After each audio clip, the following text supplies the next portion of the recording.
చిన్న ప్రార్థన చేసుకుని మన వాక్య భాగంలోనికి వెళ్దాం. పరిశుద్ధ ప్రేమ నమ్మకం కలిగిన మా ప్రియ పరలోకపు తండ్రి, ఉదయకాల సమయం అందు ప్రభా, ఈ ఆదివారపు రోజున నీ యొక్క సన్నిధానంలో ప్రభా తండ్రి ప్రభా నిన్ను స్తుతించడానికి, నిన్ను ఆరాధించడానికి నాయనా ప్రభా, ఇదిగో తండ్రి నీ వాక్కులను వినే ప్రభా మా జీవితాలను మా కుటుంబాలను కట్టుకోవడానికి చేరి రావడానికి ప్రభా మీరు చూపిన కృపను బట్టి నీకు వందనాలు. గడిచిన కాలం అంతా కూడా ప్రభా మా కుటుంబాలను మా సంఘాలను నీ రెక్కల నీడలో కాచి కాపాడుకున్నారు తండ్రి, మీకు వందనాలు ప్రభా. ఈ నడుచుతున్న కాలం అంతట్లో కూడా నీ కాపుదలను భద్రత ఇమ్మని ప్రార్థిస్తున్నాను. ఇప్పటివరకు నీ సేవకు నిలబెట్టుకునే ప్రభా క్రైస్తవులు ప్రభా కలిగి ఉండాల్సినటువంటి లక్ష్యాన్ని గురించి మీరు మాతో మాట్లాడారు, దాన్ని బట్టి మీకు వందనాలు. మరికొద్ది నిమిషాలు ప్రభా నీ లేఖన భాగాల్లో నుంచి నేను కుటుంబ జీవితానికి కావాల్సిన కొన్ని మాటలను తండ్రి మాట్లాడే ప్రయత్నం చేయించుండగా నీ ఆత్మ సహాయం నాకు మాకు దయచేసి ప్రభా నాయన ఏవైతే లోపాలు ఉన్నాయో మా కుటుంబాల్లో వాటిని తండ్రి మేము అయినా మార్చుకుంటున్నాయినా నీ కొరకు బ్రతకగలిగే భాగ్యాన్ని ధన్యతను దయచేయమని ప్రార్థిస్తూ ప్రాధేయపడుతూ ప్రభు అయిన యేసుక్రీస్తు నామం పేరిట ప్రార్థన అడుగుచున్నాను తండ్రి, ఆమేన్. అవకాశం ఇచ్చిన దేవుని సేవకులకు కూడొచ్చిన మీ అందరికీ ప్రభు అయిన యేసుక్రీస్తు నామమున నా హృదయపూర్వకమైన వందనాలు తెలియపరుస్తూ ఉన్నాను. సహజంగా ఎవరికైనా మనం సువార్త ప్రకటించినప్పుడు వారు మనల్ని అడిగేటువంటి ఒక ప్రశ్న ఏంటంటే, దేవుని దగ్గరికి నేను వస్తాను కానీ మరి దేవుని దగ్గరికి వస్తే నాకేం లాభం కలుగుతుంది అనేటువంటి ప్రశ్నను మనం అడుగుతారు. మనం దేవుని దగ్గరికి రాకుండా ముందు మనకు ఆ ప్రశ్న అయితే రాదు, కానీ దేవుని దగ్గరికి రావాలనుకున్నప్పుడు మాత్రం ఆ ప్రశ్న వస్తుంది. దేవుని దగ్గరికి నేను వస్తే నాకు ఏం దొరుకుతుంది, నాకే లాభం కలుగుతుంది దేవుని దగ్గరికి నేను వస్తే అనేటువంటి ప్రశ్న మనకు ఎదురవుతూ ఉంటుంది. అయితే నిజానికి ఆ ప్రశ్న దేవుని దగ్గరికి వచ్చిన తర్వాత కూడా మనల్ని మనం ప్రశ్నించుకోవాలి. నిజమే, నేను దేవుని దగ్గరికి వచ్చాను, దేవుణ్ణి నేను నమ్ముకున్నాను, దేవుణ్ణి నేను ఆరాధిస్తున్నాను, దేవుని నేను స్తుతిస్తున్నాను, దేవుణ్ణి నేను ఘనపరుస్తున్నాను, మరి నాకేం కలుగుతుంది అనేది మనం అడగాలి, మనకు తెలియాలి. ఎందుకంటే మనకేమిటో మనకేం అవసరమో మనకు తెలియనప్పుడు మనం ఏం పొందుకుంటున్నామో దాని విలువ మనకు తెలియదు. నాకు ఏది అవసరమో నాకు తెలియనప్పుడు నేను పొందుకున్న దానికి ఉన్నటువంటి విలువను కూడా నేను ఏం చేస్తానంటే గ్రహించలేను. చాలామంది క్రైస్తవులలో ఈరోజు ఉన్నటువంటి సమస్య ఏంటంటే దేవుని దగ్గరకు ఎందుకు వస్తారో తెలీదు, దేవుని దగ్గర ఏమి పొందుకోవాలో తెలీదు, ఏమి పొందుకుంటున్నారో కూడా తెలియదు. అయితే చూద్దాం, ఈరోజు మత్తయి గారు రాసినటువంటి సువార్త 5వ అధ్యాయములో యేసుక్రీస్తు ప్రభుల వారు కొండ మీదకి ఎక్కి చేసినటువంటి ప్రసంగాన్ని కొండ మీద ప్రసంగం అని అంటారు. ఈయన చేసినటువంటి సుదీర్ఘమైనటువంటి ప్రసంగం ఇది, మొదటి ప్రసంగం అని కూడా మనం అనొచ్చు. ఈయన చేసినటువంటి చాలా సుదీర్ఘమైన ప్రసంగం, అంటే యేసుక్రీస్తు ప్రభుల వారు చెప్పిన మాటలు. ఆయన మాట్లాడుతూ ప్రారంభంలోనే కొన్ని విషయాలను ఆయన ప్రస్తావించాడు. అంటే యేసుక్రీస్తు ప్రభుల వారు కొన్ని వేల సంవత్సరాల నుంచి వస్తాడు అని నిరీక్షిస్తున్నటువంటి ఇశ్రాయేలీయుల దగ్గరికి ఆయన వచ్చాడు. వీళ్ళు ఎన్ని సంవత్సరాలు, కొన్ని వేల సంవత్సరాల నుంచి దేవుడు భూలోకానికి వస్తాడు అని ఎదురు చూస్తున్నారు వారు. అలా వచ్చినటువంటి ఆయన చేసినటువంటి సుదీర్ఘమైన ప్రసంగం, చాలా విషయాలు ఆయన అక్కడ ప్రస్తావించాడు, చాలా విషయాలు ఆయన చెప్పాడు. అయితే ఆయన చెప్పినటువంటి చాలా విషయాలకు ముందు ప్రారంభంలో కొన్ని విషయాలు మాట్లాడుతున్నాడు. ఆయన మాట్లాడుతూ దేవుని నమ్ముకున్న వారికి, దేవుని దగ్గరికి వచ్చిన వారికి కొన్ని ధన్యతలు ఉంటాయి, కొన్ని ఆశీర్వాదాలు ఉంటాయి, కొన్ని బ్లెస్సింగ్స్ ఉంటాయి, కొంత మేలులు జరుగుతాయి. ఏమిటా మేలులు అని ఆయన చెబుతూ దాదాపుగా 3వ వచనం నుంచి 10వ వచనం వరకు కూడా కొన్ని విషయాలు చెప్పాడు. అయితే వాటి గురించినటువంటి లోతైన సంగతులు నేను ఇప్పుడు చెప్పను, కానీ మరొక సందర్భంలో చెప్తాను. కానీ అక్కడ దాదాపుగా లెక్క పెడితే 7 రకాల ధన్యతలు కనబడ్డాయి. ఎన్ని రకాలమ్మా? 7 రకాల ధన్యతలు కనబడ్డాయి. అందులో ప్రారంభంలో ఆయన చెప్పింది ఏంటంటే, ఇదిగో పరలోక రాజ్యము వారిది. ఎవరిదంట? ఆత్మ విషయమై దీనులైన వారు ధన్యులు, పరలోక రాజ్యము వారిది.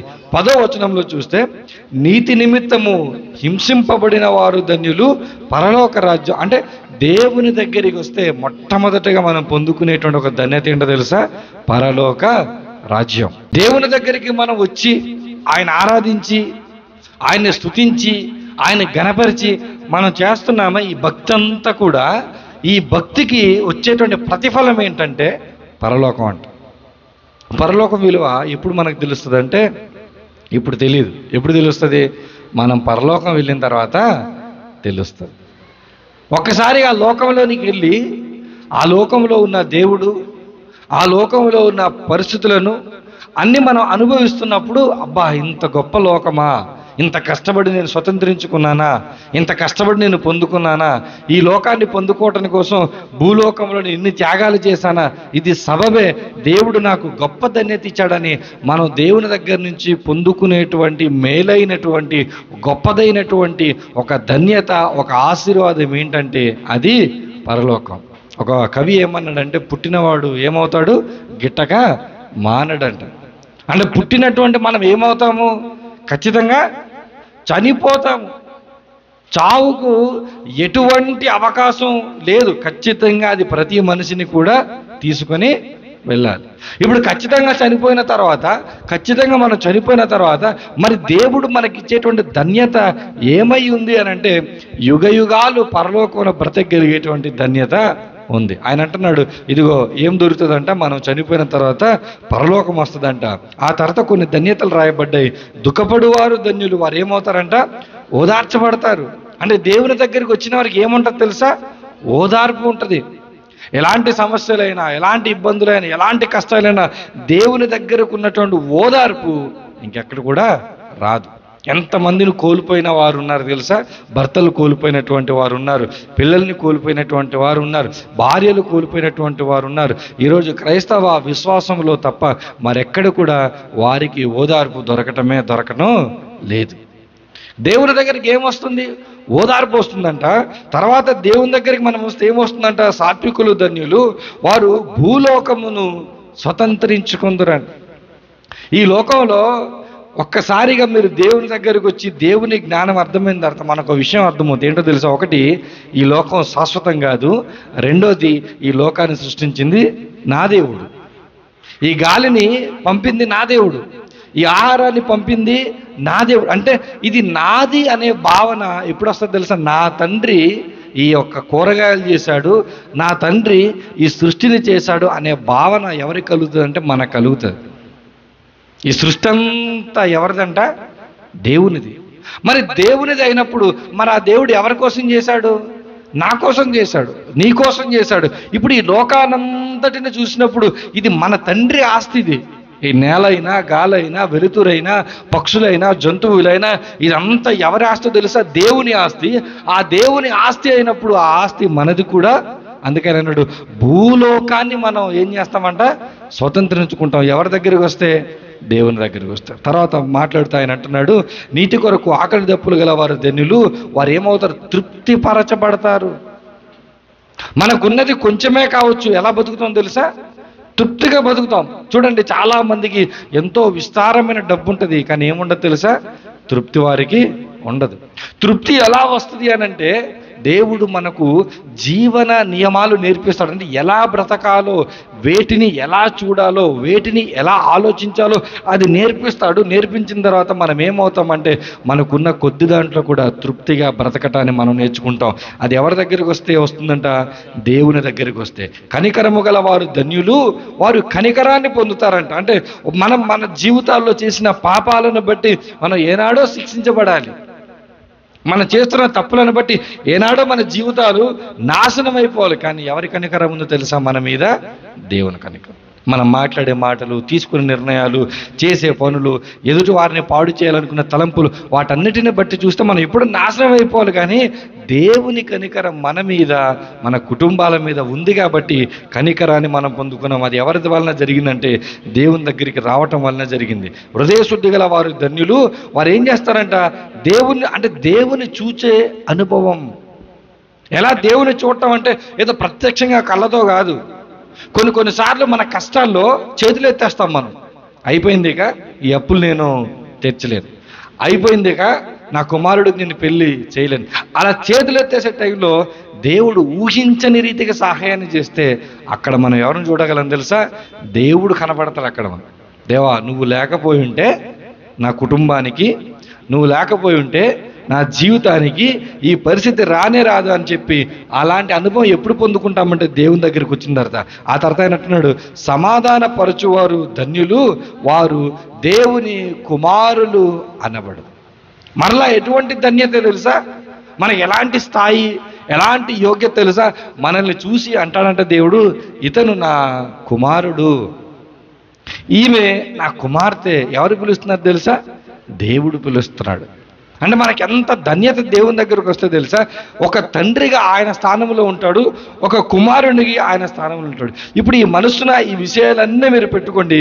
దేవుని దగ్గరికి వచ్చిన తర్వాత మనకున్న ధన్యతలు, దీవెనలు, ఆశీర్వాదాలు ఎలా ఉన్నాయంటే, ఒకటి పరలోక రాజ్యం వస్తుంది, రెండు మనం ఆయన కుమారులు అనబడతాము, మన కష్టాల్లో తృప్తిపరచబడతాము, ఇదిగో మనం తప్పు చేసిన తర్వాత కనికరపరచబడతాము, మనము దేవుణ్ణి చూడగలుగుతాము, ఇదిగో ఈ లోకాన్ని మనం స్వతంత్రించుకుంటాము. అంటే మన జీవితంలో కలిగేటువంటి మేలులన్నిటిని కూడా దేవుడు ఏం చేశాడు తెలుసా? యేసుక్రీస్తు ప్రభుల వారు చేసిన మొదటి ప్రసంగంలో ఆయన స్పష్టంగా చెప్పాడు, మీరు దేవుని దగ్గరికి వస్తే ఈ ధన్యతలు ఉంటాయి అన్నాడు. మీరు ఏ పరిస్థితిలోనున్నైనా రండి, మీరు దేవుని దగ్గరికి వస్తే ఈ ధన్యతలు ఉంటాయి. అయితే ఇక్కడ సంగతి ఏంటంటే, మనం మన కుటుంబాలతో దేవుని దగ్గరికి వచ్చాం. ఇప్పుడు ఈ దీవెనలన్నీ, ఆశీర్వాదాలన్నీ మీరు పొందుకుంటున్నారా అని అడిగితే మీ దగ్గర సమాధానం ఏమై ఉంటుంది? ఖచ్చితంగా మనం ఏమవ్వాలి? పొందుకుంటున్నాం, కనికరాన్ని పొందుకుంటున్నాం, తృప్తిగా బతుకుతున్నాం, దేవుని కుమారులు అనబడుతున్నాం, చనిపోతే పరలోకానికి వెళ్తాం అన్నటువంటి సంతృప్తితో మనం ఉంటున్నాం, ఈ లోకం దేవుడు నాకు ఇచ్చాడన్న ఆనందంతో మనం బ్రతుకుతున్నాం. మరి ఇంత మేలులను దేవుని దగ్గర మనం ఏం చేస్తున్నాము? అనుభవిస్తున్నాము.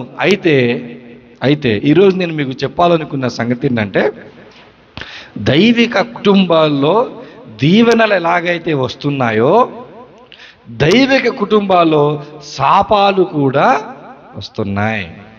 అర్థమైందా? దీవెనలు దేవుని నుంచి ఎలాగొస్తున్నాయో మన కుటుంబాలకు శాపాలు కూడా అలాగే వస్తున్నాయి. మన కుటుంబాలు శపించబడుతున్నాయి, మన కుటుంబాలు నష్టాల గుండా వెళుతున్నాయి. అవి ఎందుకు దైవిక కుటుంబాల్లో కూడా శాపాలు వస్తున్నాయి, కష్టాలు వస్తున్నాయి, శోధనలు వస్తున్నాయో ఈరోజు మనం చూడాలి. దేవుడు మాట్లాడిన మాట మనం చూద్దాం. ద్వితీయోపదేశ కాండం 11వ అధ్యాయం 26వ వచనాన్ని ఒకసారి మనం చూద్దాం. చూడుడి, నేడు నేను మీ ఎదుట దీవెనను శాపమును. ఇప్పుడు దేవుడు ఏం చెప్తున్నాడంటే, మన ఎదుటనంట దేవుడు 2 అవకాశాలను పెట్టాడు. ఒక అవకాశం ఏంటో తెలుసా? దీవెన. ఇప్పటి వరకు మనము దీవెనలు, ధన్యతలు, ఆశీర్వాదాల గురించి మనం మాట్లాడుకున్నాం. రెండవ అవకాశం ఏంటంట? శాపము. ఇప్పుడు దేవుడు అడుగుతున్నాడు మన దగ్గరికి వచ్చి, అమ్మా నువ్వు దీవెనను ఎన్నుకుంటావా, నువ్వు శాపాన్ని ఎన్నుకుంటావా? ఇంకొంచెం బెటర్గా మీకు అర్థం కావాలంటే, మీ కుటుంబం దీవించబడాలని మీరు కోరుకుంటారా, మీ కుటుంబం శపించబడాలని కోరుకుంటారా? మన కుటుంబము దీవించబడాలని. ఇప్పుడు దేవుడు ఏమంటున్నాడంటే, ప్రతి మనిషికి కూడా 2 అవకాశాలు ఉన్నాయంటే, ఈ లోకంలో బ్రతుకుతున్నంత కాలం ప్రతి మనిషికి, ప్రతి కుటుంబానికి 2 అవకాశాలు ఉన్నాయి. ఒకటి దీవెన, రెండవది శాపం. ఒకటి ఆశీర్వాదం, రెండవది శాపం. ఒకటి ధన్యత, రెండవది శాపం. ఇప్పుడు గుర్తుపెట్టుకోండి, ఎవరమైనా మనం ఏం కోరుకుంటాం? ఆశీర్వాదము, దీవెన, ధన్యతే కోరుకుంటాం, కానీ శాపాన్ని కోరుకుంటున్నామా? కోరుకోం. ఎవరమైనా మన కుటుంబాలు సంతోషంగా ఉండాలి, ఆనందంగా ఉండాలి, గొప్పగా ఉండాలని కోరుకుంటాం తప్ప, నా కుటుంబం ఏడుస్తుండాలి, అప్పుల్లో ఉండాలి, బాధల్లో ఉండాలి, జైల్లో ఉండాలి, అనారోగ్యంతో ఉండాలి ఎవరైనా కోరుకుంటామా? కోరుకోం. మరి దైవిక కుటుంబాల్లో దేవుడు ఉన్నప్పుడు, దేవుని నమ్మినప్పుడు, దేవుని ఆరాధిస్తున్నప్పుడు, దేవుని గణపరుస్తున్నప్పుడు కూడా మన కుటుంబాల్లో కష్టాలు వస్తుంటాయి. దేవుడు కలిగి ఉన్నప్పుడు కూడా మన కుటుంబాల్లో శాపాలు వస్తూ ఉంటాయి. అవి ఎందుకు వస్తున్నాయి ఈరోజు మనం చూడాలి. ఎందుకంటే మన కుటుంబం ఎలా ఉండాలంటే దీవెనకరమైన కుటుంబంగా ఉండాలి, కానీ శాపంతో కూడిన కుటుంబంగా ఉండకూడదు. కుటుంబం గురించి మాట్లాడితే దేవుడికి కుటుంబం అంటే చాలా ఇష్టం. అందుకే ఆయన ఏం చేశాడు తెలుసా? మొదట ఆయన సృష్టినంతటిని చేసిన తర్వాత ఆయన సృష్టిలో ప్రథమమైనదిగా, సృష్టిలో గొప్పదిగా, లేదా సృష్టినంతటిని శాసించేదిగా ఉండేటువంటి ఒక వ్యవస్థను తయారు చేశాడు. ఆ వ్యవస్థ ఏంటంటే కుటుంబ వ్యవస్థ.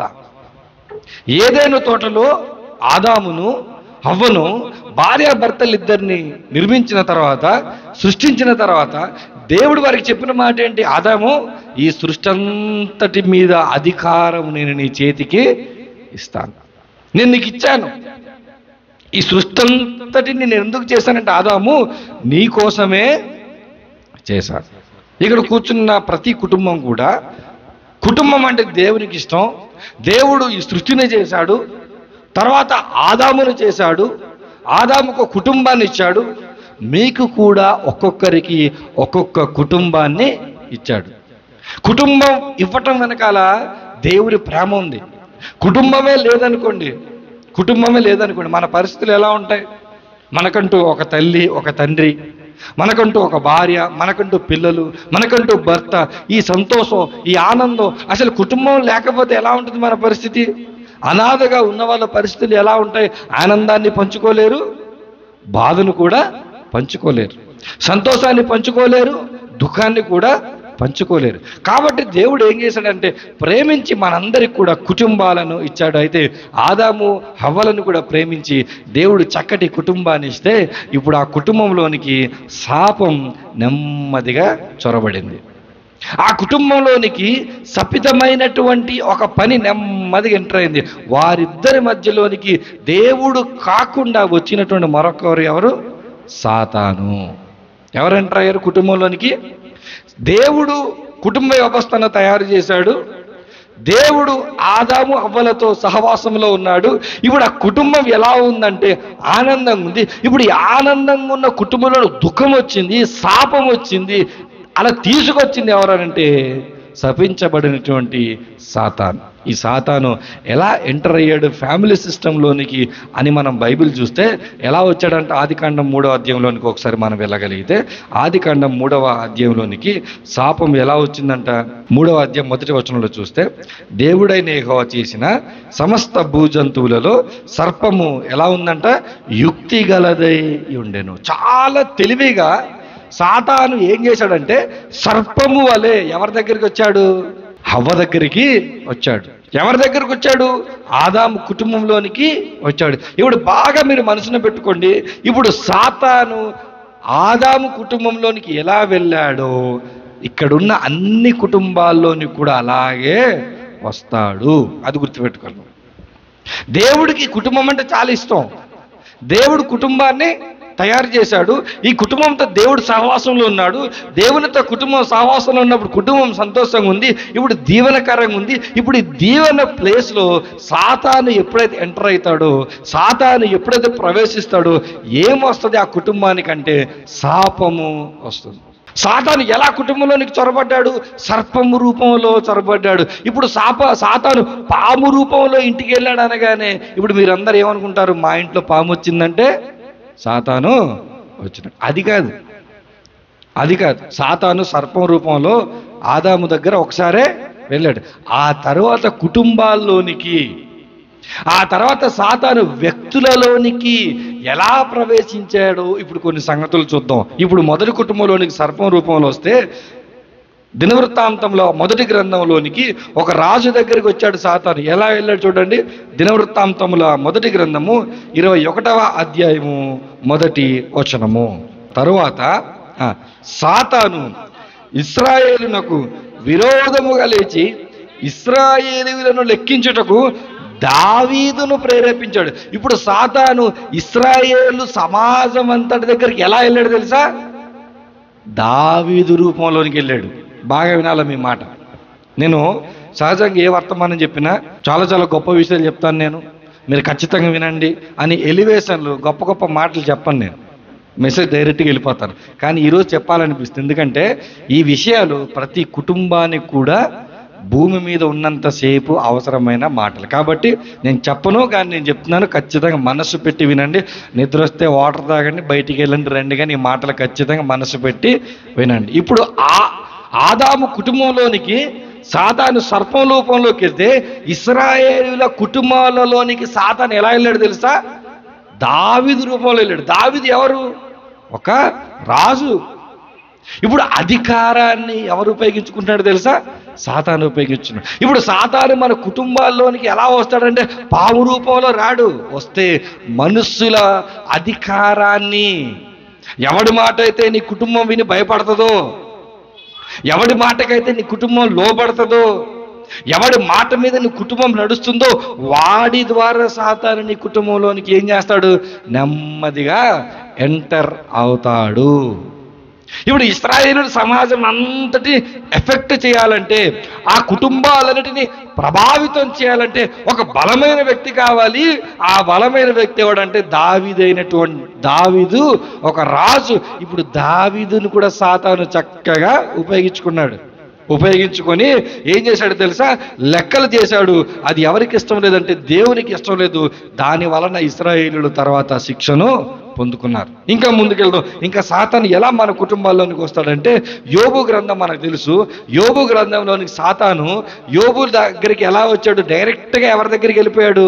దేవుని దగ్గరికి వెళ్ళిపోయాడు. దేవుని దగ్గరికి వెళ్ళి మాటామంతి చేశాడు. ప్రభా, నువ్వు అన్నావే యోబు, నేను చూశాను, చాలా బాగున్నాడు, కానీ కారణం ఏంటంటే నువ్వు అతని చుట్టూ దీవెన ఉంచావు, కంచె ఉంచావు, కాపుదలు ఉంచావు. ఒక్కసారి నువ్వు ఇప్పుడు నేనేం చేయాలో అది నేను చేస్తానని ఎలా వచ్చాడు తెలుసా? డైరెక్ట్గా దేవుడి దగ్గరికి పర్మిషన్ లెటర్ పట్టుకొని డైరెక్ట్ యోబు కుటుంబంలోనికి, మీ కుటుంబాలను కూడా అలా అడిగి వస్తాడు. యోబుకి ఏం జరిగిందో నీ ఫ్యామిలీకి కూడా అదే జరుగుతుంది. దేవుడి దగ్గరికి వెళ్తాడు. పలానా నాగయ్య కుటుంబంలో నేను వెళ్తాను, పలానా నేను జడ్సన్ పాల్ కుటుంబంలోనికి నేను వెళ్తాను, నేను వెళ్ళి వాళ్ళంతా నేను చూస్తానని చెప్పి దేవుడి దగ్గరికి పర్మిషన్ తీసుకొచ్చి ఏం చేస్తాడు తెలుసా? నీ ఆరోగ్యాన్ని పోగొడతాడు, నీ ఆస్తిని పోగొడతాడు, నీ కుటుంబాన్ని సభ్యులను పోగొడతాడు. సాతాను ఎంటర్ అవ్వటానికి ఇదిగో సర్ప రూపంలో వచ్చాడు, మనుషుల అధికారాన్ని ఉపయోగించుకొని వచ్చాడు. మూడవ రూపం ఎలా వస్తుందంటే నష్టం రూపంలో వస్తాడు. నువ్వు ఎంత బాగా చేసినా నష్టపోతూ ఉంటావు, నువ్వు ఎంత జాగ్రత్తలు తీసుకున్నా నష్టపోతూ ఉంటావు, నువ్వు ఎన్ని ప్రయత్నాలు చేసినా నష్టపోతూ ఉంటావు. ఈ నష్టపోవడానికి గల కారణం ఏంటంటే నీ కుటుంబంలోనికి సాతాను జాగ్రత్తగా దేవుని దగ్గర పర్మిషన్ తీసుకొని నష్టపరచడానికి నష్టం రూపంలో నీ కుటుంబానికి వచ్చాడు. ఇంకా పాము దగ్గర ఆగిపోయాం మనం.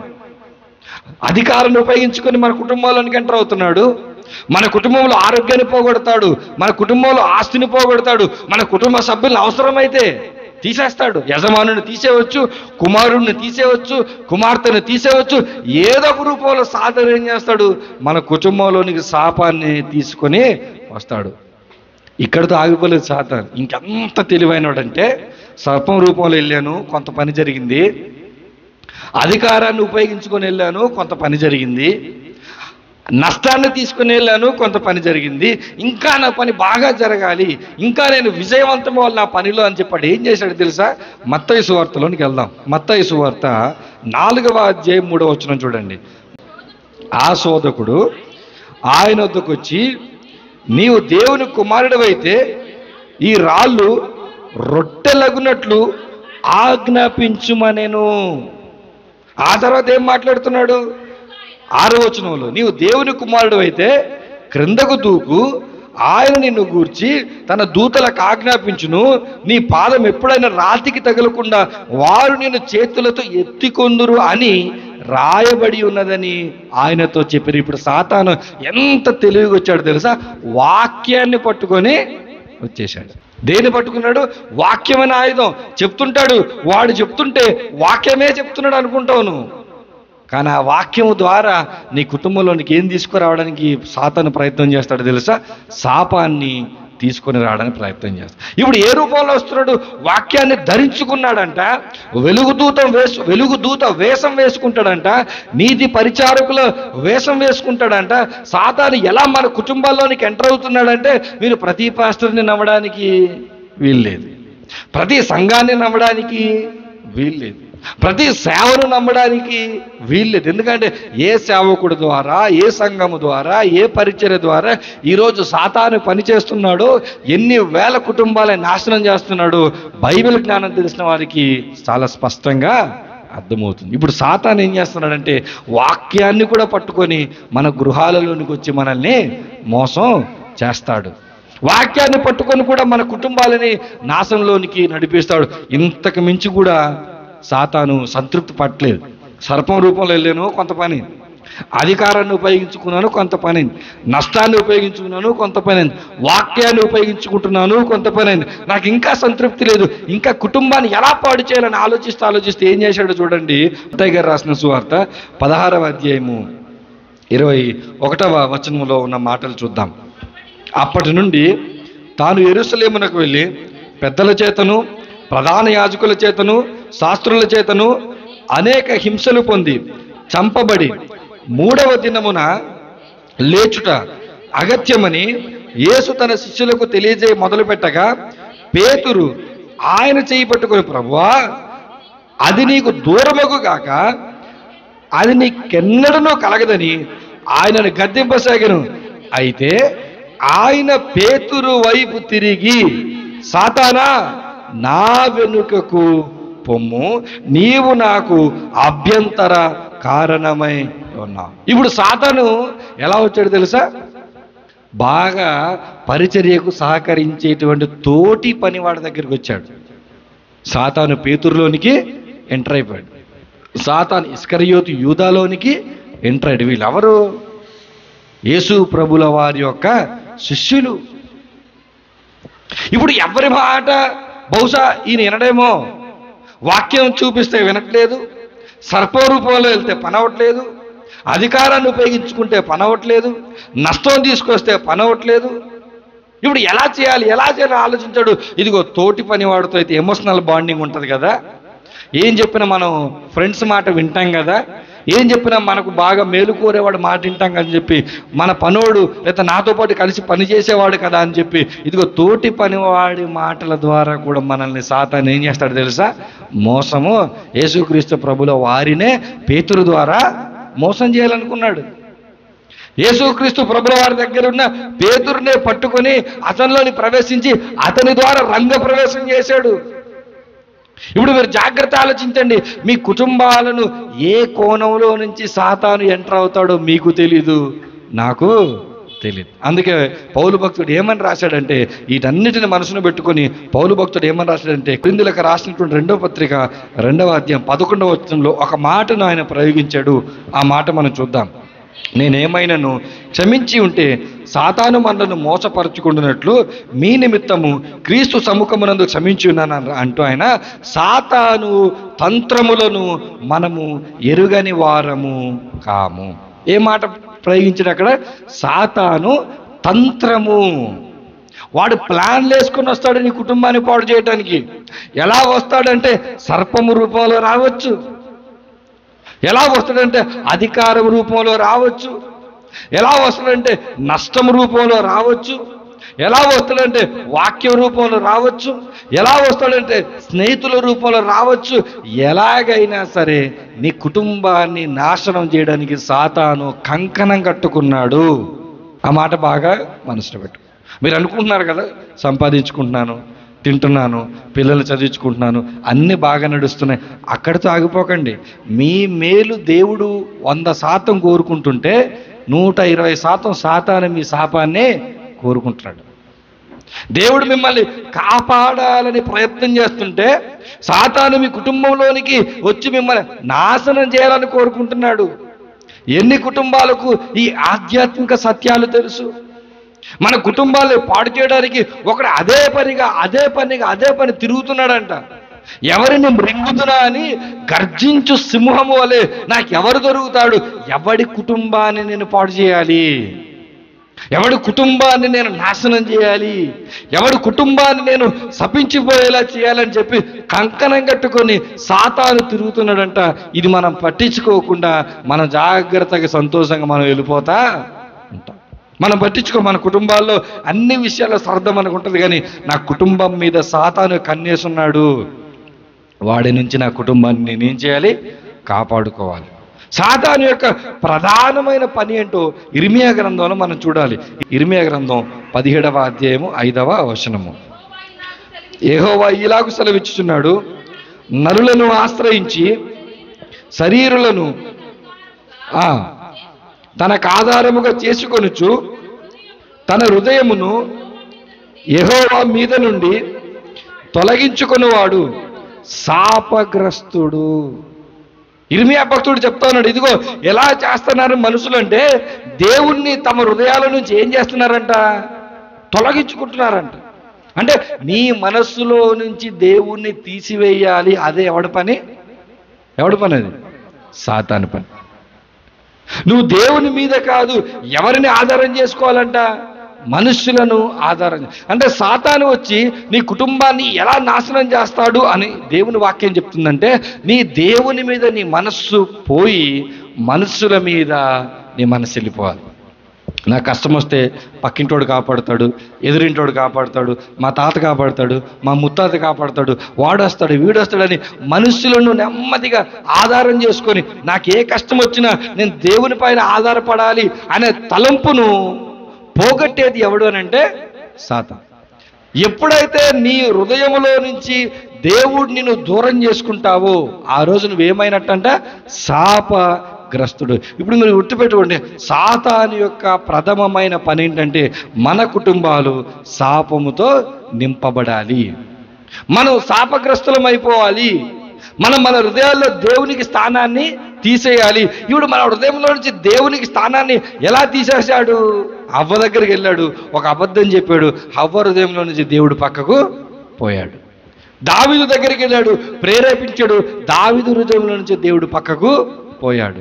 యోబు దగ్గరికి వెళ్ళాడు, ప్రేరేపించాడు, యోబు హృదయంలో నుంచి దేవుడు పక్కకు పోయాడు. యేసుక్రీస్తు ప్రభు దగ్గరికి వచ్చాడు, ప్రేరేపించాడు, ఈయన మాత్రం ఏం చేశాడు? కంట్రోల్గా నిలబెట్టుకున్నాడు. దావీదు పేతురు దగ్గరికి వెళ్ళాడు, పేతుర్ని ప్రేరేపించాడు, పేతురు తన హృదయం నుంచి దేవుని తీసేశాడు. యూదా దగ్గరికి వెళ్ళాడు, ప్రేరేపించాడు, యూదా కూడా తన హృదయం నుంచి దేవుణ్ణి పక్కకు. ఇప్పుడు చూడండి, యేసుక్రీస్తు ప్రభుల వారు తప్ప మిగతా వారందరూ కూడా ఏమయ్యారు? తప్పిపోయారా లేదా? బాగా ఉండాలి మాట. మిగతా వారందరూ కూడా ఏమయ్యారు? శాపగ్రస్తులు అయిపోయారు, తప్పిపోయారు. ఒక్క ప్రభువు మాత్రమే నిలబడ్డాడు. ఏంటి కారణం? హవ్వ నిలబడలేంది, యోబు నిలబడలేంది, దావీదు నిలబడలేంది, పేతురు నిలబడలేంది, తర్వాత ఇస్కరియోతు నిలబడలేంది, ప్రభు మాత్రం నిలబడ్డానికి గల కారణం ఏంటి? ఇంకో మాట ఆలోచించండి. ఇప్పుడు నేను చెప్పిన భక్తుల పేర్లు అందరు చెప్పిన కదా, వారికంటే భక్తి మంది ఎక్కువ, హవ్వ కంటే ఎక్కువ లోబడ్డామా? దావీదు కంటే భక్తి చేశామా? యోబు కంటే భక్తిగా ఉన్నామా? పేతురు కంటే భక్తిగా ఉన్నామా? తర్వాత యూదా కంటే భక్తిగా ఉన్నామా? ఆ వారితో పోల్చుకుంటే మన భక్తి ఏమాత్రం కూడా సరిపోదు. వాళ్ళ భక్తి బాగానే ఉంది, భక్తులైనప్పటికీ కూడా వారు సాతాను చేతులు ఏమయ్యారు? పడిపోయారు. ప్రభు మాత్రమే నిలబడ్డాడు. కారణం ఏంటి తెలుసా? కారణం ఒకే ఒకటి, ప్రభు దగ్గర ఏముంది తెలుసా? వాక్యము ఉంది. ప్రభు దగ్గర ఏముంది? నిలబడ్డానికి వచ్చాడు, వాక్యం చెప్తున్నాడు, తిరిగి ప్రభు వాక్యం చెప్తున్నాడు.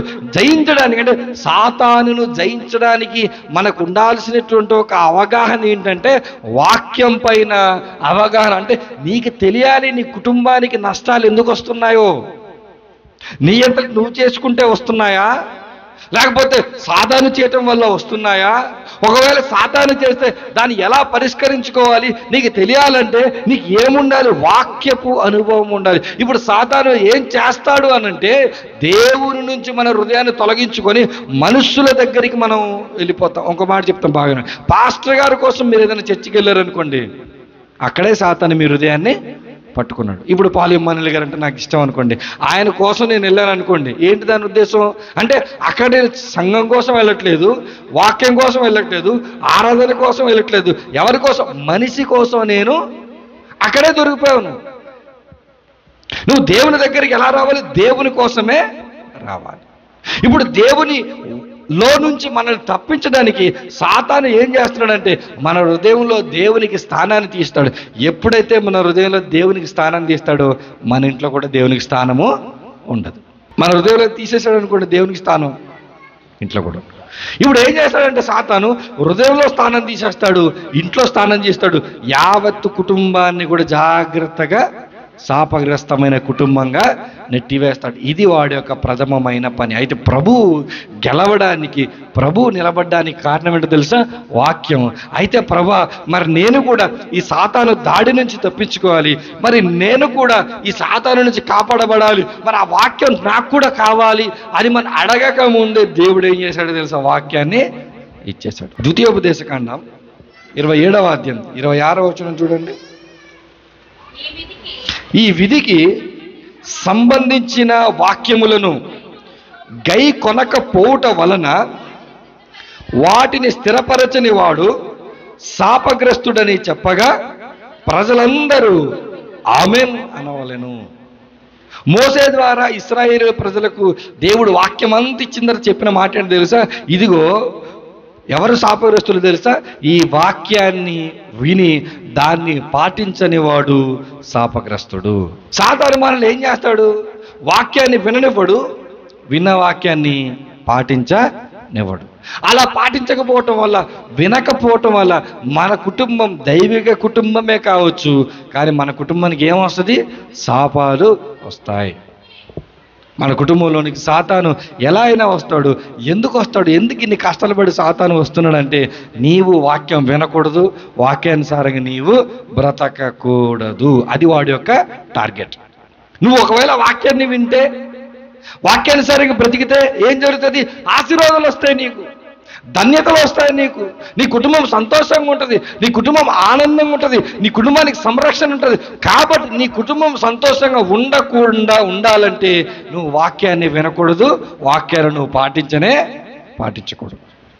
మీరు అంటారేమో, వాక్యం చెప్పడానికి దేవుడు ఎంత ప్రయాసపడి పరిస్థితులను కలగజేస్తున్నాడో, వాక్యం విని దాన్ని పాటించడానికి మీరంతా కష్టపడకపోతే జరిగే నష్టం ఏంటంటే, నీ కుటుంబం అంతా కూడా శాపగ్రస్తమైపోద్ది. శాపం అనే మాట ఒకవేళ వినడానికి మీకు ఇబ్బందిగా ఉండొచ్చేమో, లేకపోతే వినడానికి కొత్తగా ఉండొచ్చేమో, కానీ మీకు తెలియదు, ఆల్రెడీ చాలా కుటుంబాలు శపించబడి ఉన్నాయి. ఆల్రెడీ చాలా కుటుంబాలు శాపముతో నింపబడిన కారణం ఏంటంటే, వారి కుటుంబాల్లో దేవుని వాక్యము లేదు. తాగుబోతులు ఉన్నారు, వాడి కుటుంబం దీవెనగా ఉంటుందా? తిరుగుబోతులు ఉంటారు, వాళ్ళ కుటుంబాలు సంతోషంగా ఉంటాయా? వ్యభిచారులు ఉంటారు, వారి కుటుంబాలు దీవించబడి ఉంటాయా? అప్పులు చేస్తూ బతికే వాళ్ళు ఉంటారు, వారి కుటుంబాలు దీవించబడి ఉంటాయా? పని లేక తిరుగుతున్న చిల్లర వాళ్ళలా ఉంటారు, వాళ్ళ కుటుంబాలు దీవించబడి ఉంటాయా? మీరు గమనించండి, చాలా కుటుంబాలు ప్రపంచంలో ఈరోజు ఇలాంటి ఇబ్బందులు, వ్యసనాలలో ఉన్నారంటే వారి కుటుంబంలో ఎవరున్నారు? సాతాను తిష్ట వేసి వాక్యం వినకుండా, వాక్యం పాటించకుండా వారిని ఎల్లవేళన నాశనములో ఉంచాలి. అది నా పనిని సాతాను పనిచేస్తుంది. ఇప్పుడు మీరు చెప్పండి, మీ కళ్ళ ముందు మీకు తెలిసిన కుటుంబాలను చూసి దీవించబడిన కుటుంబాలు ఎన్ని ఉన్నాయి? శాపంతో ఉన్న కుటుంబాలు ఎన్ని ఉన్నాయి? శాపముతో ఉన్నాయి కుటుంబాలే ఎక్కువ ఉన్నాయి. కోరి తెచ్చుకుంటారు కష్టాలు, కొని తెచ్చుకుంటారు ఇబ్బందులు. వాక్యం విని జాగ్రత్తగా బతికితే అక్రమ సంబంధాలు ఎందుకు వస్తాయి? వాక్యం విని జాగ్రత్త బతికితే త్రాగుడు ఎందుకు వస్తుంది? వాక్యం విని జాగ్రత్తగా బతికితే గొడవలు ఎందుకు వస్తాయి? వాక్యం విని జాగ్రత్త బతికితే పిల్లలు ఎందుకు ప్రయోజకులు కాకుండా రోడ్ల మీద తిరుగుతారు? వాక్యం నిన్ను ఏం చేస్తుంది తెలుసా? క్రమశిక్షణలోనికి పెడుతుంది. వాక్యం నిన్ను, నీ కుటుంబాన్ని ఒక మాదిరికరమైన కుటుంబంగా ఉంచుతుంది. నీ కుటుంబాన్ని గురించి చుట్టుపక్కల మాట్లాడుకుంటున్న వారు మంచి మాట చెప్పాలంటే నీ కుటుంబంలో వాక్యము ఉండాలి, నీ కుటుంబంలో దేవుడు ఉండాలి. ఆ దేవుడిని తొలగించడానికి సాతాను ఎల్లవేళలా ప్రయత్నిస్తూనే ఉంటాడు. ఇప్పుడు నువ్వు చేయాల్సిన ఏంటో తెలుసా? ఆ కుటుంబం శాపగ్రస్తం కాకుండా ఉండాలంటే వాక్యాన్ని వినాలి, వినదాన్ని పాటించాలి. అలా నువ్వు పాటించగలిగితే నీ కుటుంబం ఎంతో సంతోషకరమైన, దేవుడు చెప్పిన దీవెనలన్నీ అంట మన కుటుంబంలోనికి వస్తాయి. ఏంటి దీవెన? సంతృప్తిగా బ్రతకటం ఒక దీవెన, ప్రజలు మన మీద కనికరించడం ఒక దీవెన, మనం సమాధానంగా ఉండటం ఒక దీవెన. ఇప్పుడు ఇలాంటి దీవెనలన్నీ ఎక్కడికి వస్తాయి? నువ్వు వాక్యాన్ని విని దాని ప్రకారంగా బ్రతికితే వస్తాయి. అదేమో ఉన్నపాటున రేపు ఎల్లుండు లేకపోతే ఇదిగో వచ్చేస్తాయంటే రాదు. అది నువ్వు క్రమంగా ఒక విశ్వాస జీవితాన్ని అలవాటు చేసుకోవాలి, ఒక లైఫ్ స్టైల్ని నువ్వు అలవాటు చేసుకోవాలి, భక్తి జీవితాన్ని నువ్వు అలవాటు చేసుకోవాలి. ఇంట్లో ప్రార్థనలు జరగాలి, ఇంట్లో వాక్యాన్ని చదవాలి, సంఘానికి క్రమంగా రావాలి, సంఘ పరిచర్యలో ఉండాలి. తప్పులు చేసే అవకాశం వస్తే ఆ ప్రాంతం నుంచి పక్కకు వెళ్ళిపోవాలి. నేను భక్తిగా బతకాలి, ఎందుకంటే నేను తప్పు చేస్తే నా కుటుంబం ఏమవుద్ది? శపించబడతాను. మరలా నేను చెప్తున్నాను, జాగ్రత్త చూడండి. కుటుంబ యజమానులు ఉన్నారు, కుటుంబ పెద్దలు ఉన్నారు. మీరు జాగ్రత్త వినండి. మీరు పొరపాట్లు చేస్తే మీతో పోదు, మీ కుటుంబం మీద దాని ప్రభావము ఉంటుంది. కుటుంబంలో ఏ ఒక్కరు తప్పు చేసినా వారితో పోదు, అది కుటుంబం అంతటి మీద కూడా ఆ శాపము వెంటాడుతుంది. కాబట్టి కుటుంబం అందరూ కూడా ఎలా భయముతో భక్తితో ఉండాలి. ఒకవేళ భయముతో భక్తితో ఉండకపోతే ఒక దైవ కుటుంబాన్ని మీకు చూపిస్తాను. మొదట వాడి పరిస్థితి ఎలా ఉంది, కడకు వారి పరిస్థితి ఎలా అయిపోయింది, ఆ చరిత్రను ఈరోజు మనం చూద్దాం. ఒక భక్తుడిని చరిత్రను చూద్దాం.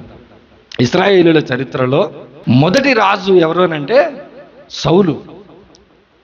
ఇశ్రాయేలీయులు మోసే గారి నాయకత్వంలోనికి ఐగుప్తు దేశంలో నుంచి కనానులోనికి వచ్చిన తర్వాత చివరి దశలోనికి వచ్చేసరికి మోసే వెళ్ళిపోయినారు. యెహోషువ వస్తాడు. యెహోషువ తీసుకొచ్చి కనాను దేశాన్ని ఆక్రమించుకొని అక్కడ కొంతకాలం పరిపాలన చేసిన తర్వాత న్యాయాధిపతులు వస్తారు. న్యాయాధిపతుల తర్వాత ఎవరు వస్తారు తెలుసా? రాజులు వస్తారు. ఇప్పుడు మొదటి రాజు ఎవరు తెలుసా? సౌలు. ఈ సౌలును దేవుడు రాజుగా ఎన్నుకునేటప్పుడు సౌలు పరిస్థితి ఎలా ఉందో మొదటి సమూయేలు గ్రంథం 9వ అధ్యాయం 16వ వచనం ఒకసారి చదవండి. నా జనుల మొర నా యుద్ధకు వచ్చును, నేను వారిని దృష్టించి ఉన్నాను.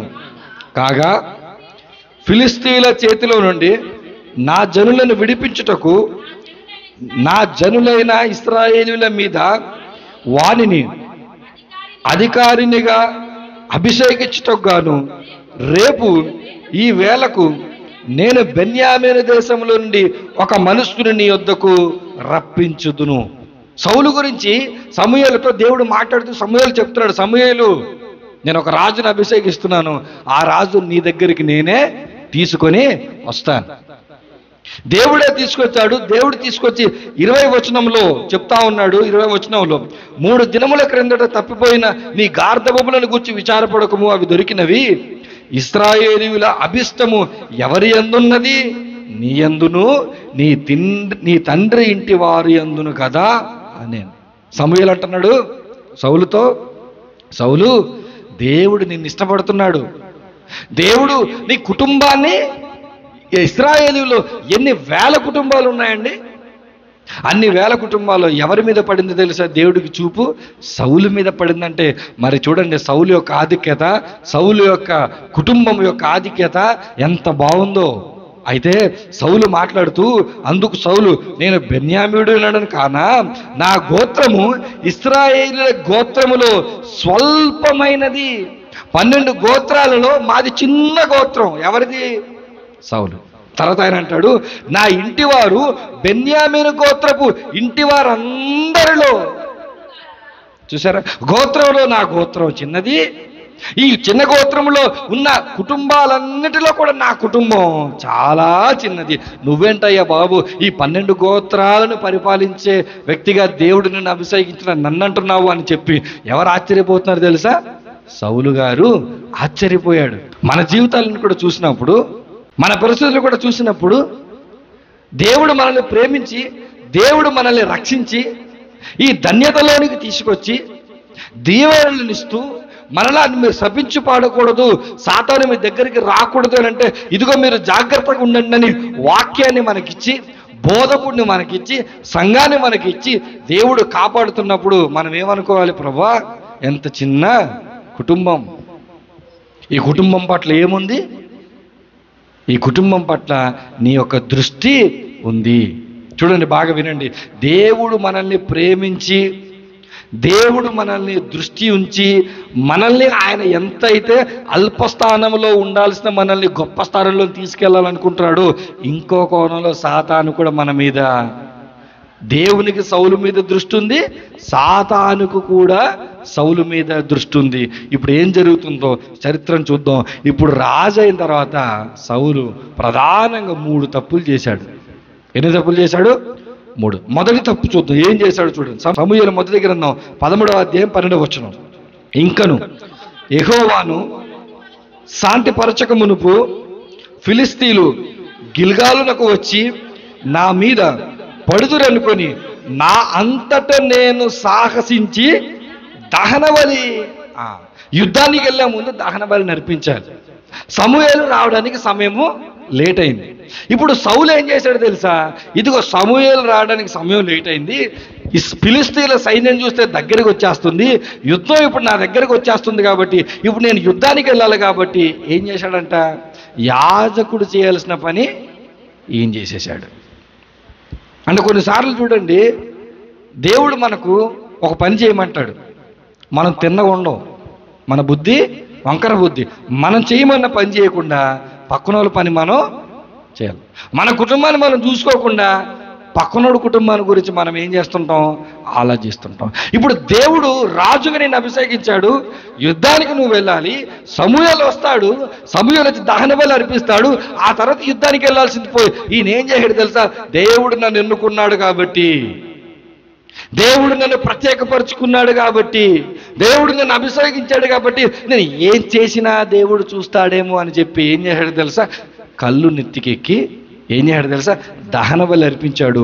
దహన బలి అర్పించిన తర్వాత దేవుడు అంటున్న మాట చూడండి సమూయేలు ద్వారా, నీ దేవుడైన యెహోవా నీకు ఇచ్చిన ఆజ్ఞను గైకొనక నీవు అవివేకపు పని చేసితివి. దేవుడు నీకు వాక్యాన్ని ఇచ్చాడు, వాక్యాన్ని ఇచ్చిన తర్వాత ఆ వాక్యానుసారంగా బ్రతకమన్నాడు, వాక్యానుసారంగా నీ కుటుంబాన్ని కట్టుకోమన్నాడు. మనం ఏం చేస్తున్నాం? వాక్యానుసారంగా మన కుటుంబాలను కడుతున్నామా? కట్టట్లేదు. అవివేక పనులు చేస్తున్నామంట. కాబట్టి ఏం జరుగుతుంది? ఇశ్రాయేలుల మీద సదాకాలం స్థిరపరచుటకు, అంటే నీ రాజ్యమును ఇశ్రాయేలు మీద సదాకాలం స్థిరపరచుటకు యెహోవా తలచి ఉండెను, అయితే నీ రాజ్యము నిలవదు. దేవుడు ఏమనుకున్నాడు తెలుసా? యుగ యుగాలు సౌలు కుటుంబం ఇశ్రాయేలుని పరిపాలన చేయాలనుకున్నాడు, కానీ పోగొట్టుకున్నాడు. ఎవరు? సౌలు. ఇది మొదటి తప్పు. రెండవ తప్పు ఏం చేశాడు చూడండి. సమూయేలు మొదటి గ్రంథం 15వ అధ్యాయం 3వ వచనాన్ని చూద్దాం. కాబట్టి నీవు పోయి కనికరింపక అమాలేకులను హతము చేయుచు పురుషులనేమి స్త్రీలనేమి బాలులనేమి పసిపిల్లలనేమి ఎద్దులనేమి గొర్రెలనేమి ఒంటలనేమి గార్ధవములనేమి అన్నిటినీ హతము చేసి వారికి కలిగినదంతయు బొత్తిగా పాడు చేసి అమాలేకులను నిర్మూలం చేయి. అమాలేకులు ఏం చేయాలి తెలుసా?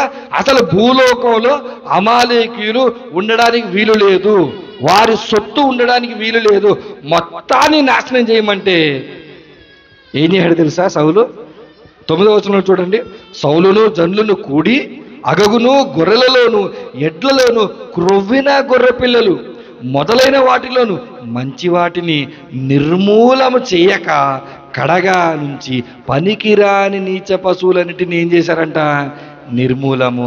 రెండవ మిస్టేక్ ఏం చేశాడు తెలుసా?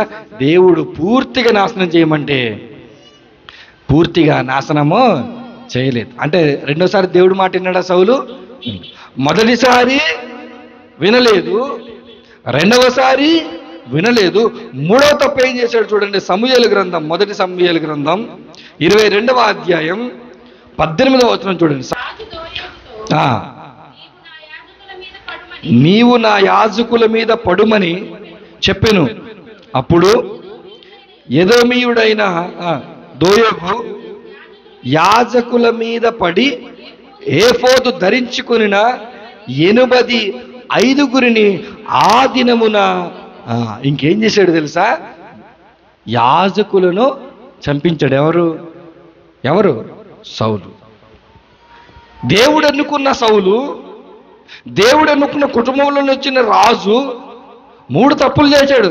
మొదటి తప్పు దహన బలి, ఈయనంతటి ఈయన అర్పించేశాడు, అంటే యాజకుడు చేయాల్సిన పని ఈయన చేశాడు. రెండవ తప్పు దేవుడు మొత్తం నాశనం చేయమంటే కొన్నిటిని విలువైనవి దాచుకున్నాడు. మూడవ తప్పు యాజకులను ఏం చేశాడు? చంపేశాడు. ఇప్పుడు గుర్తుపెట్టుకోండి, దేవుని చేత ఎన్నుకోబడిన దైవ కుటుంబమే సౌలు కుటుంబం. కానీ క్రమంగా ఏం జరుగుతూ వస్తుంది? దేవుని మాటలకు వ్యతిరేకంగా వెళ్ళిపోయాడు. మీరు కూడా రక్షించబడిన వారే, మీరు కూడా దేవుని ఎన్నికలను ఉన్నవారే, కానీ మీరు కూడా క్రమంగా లోకంలోనికి ఎప్పుడు కలుస్తారు తెలుసా? ఒక్కొక్కటి పాస్టర్ గారి ద్వారా దేవుడు చెప్తున్నప్పుడు వాటిని మీరు ఏం చేస్తారు? వినరు. ఒక ఆదివారం రమ్మంటే రారు, ఒక శనివారం రమ్మంటే రారు, ఒక సువార్తకు రమ్మంటే రారు, ఆ పని చేద్దామంటే రారు, ఈ పని చేద్దామంటే రారు. క్రమంగా మీరు ఏం చేస్తుంటారు? దేవుని సేవకుల మాటకు లోబడక, సౌలు ఎలాగైతే దేవునికి వ్యతిరేకంగా వెళ్ళిపోయాడో, దేవుని వాక్యానికి లోబడక మనం కూడా ఏం చేస్తామో తెలుసా? దేవునికి వ్యతిరేకంగా వెళ్ళిపోతాము. దేవునికి వ్యతిరేకంగా వెళితే జరిగే శాపం ఏంటో సమూయేలు కుటుంబాన్ని, సమూయేలు జీవితాన్ని చూడాలి. సమూయేలు మొదటి గ్రంథం 28 3వ వచనాన్ని చూడండి.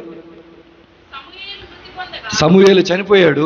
ఇశ్రాయేలులు అతని గురించి విలాపం చేసి రామాను అతని పట్టణంలో అతని పాతిపెట్టి ఉండిరి. మరియు సౌలు ఏం చేయడంట? కర్ణ పిశాచము గల వారిని, చిల్లంగి వారిని దేశంలో వెళ్ళగొట్టి ఉండెను.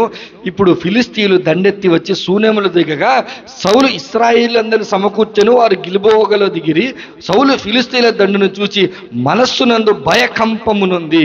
యెహోవా యొద్ద ఏం చేస్తాడో తెలుసా?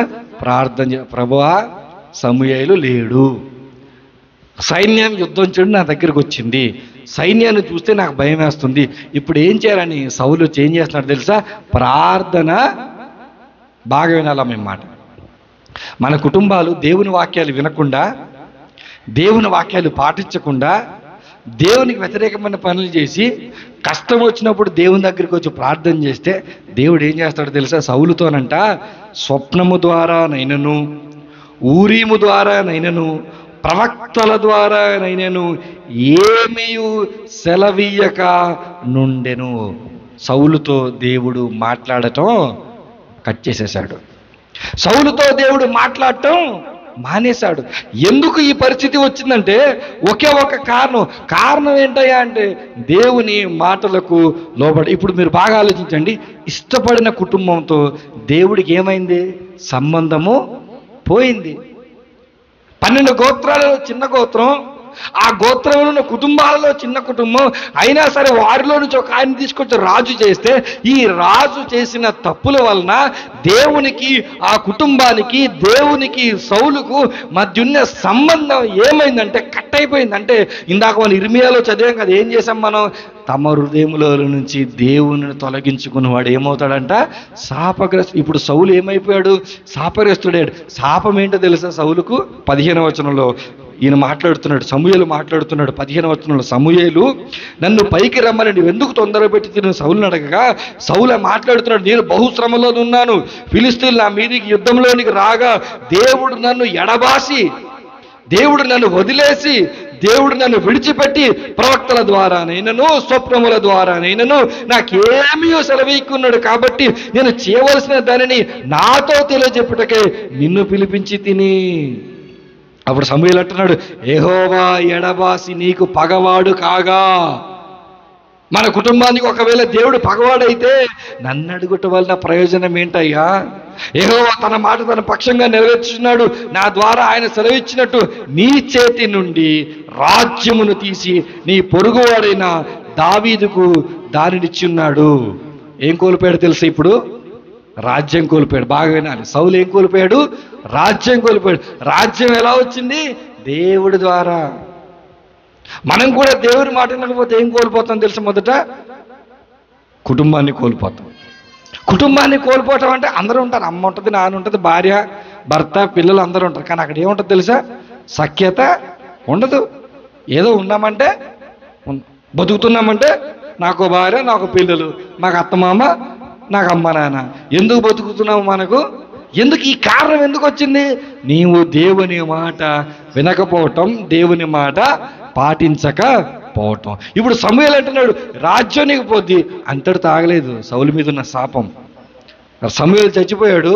చచ్చిపోయిన సమూయేలు ఏం మాట్లాడుతున్నాడు చూడాలి. చచ్చిపోయిన సౌలు ఏం మాట్లాడుతున్నాడో చూడాలి. 19వ వచనం చూడండి. యెహోవా నిన్నును ఇశ్రాయేలులను ఫిలిస్తీయుల చేతికి అప్పగించును.